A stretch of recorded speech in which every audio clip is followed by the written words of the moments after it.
ایک دفعہ کا ذکر ہے کہ ایک شہر میں دو دوست رہتے تھے، ایک کا نام احمد تھا اور ایک کا نام شہریار۔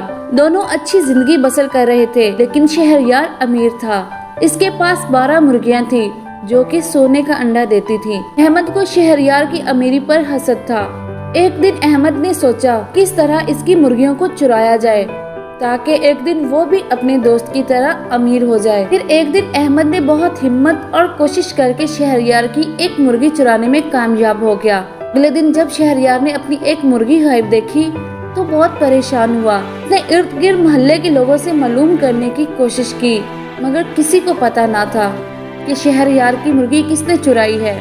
اگلے روز رات کو پھر یہی ہوا اور اب شہریار کی 12 میں سے 10 مرغیاں رہ گئی تھی۔ شہریار کے ذہن میں ایک آئیڈیا آیا۔ وہ رات کے اندھیرے میں گھر کے خاص کونے میں چھپ گیا۔ اس نے دیکھا کہ اس کا دوست احمد ہی آدھی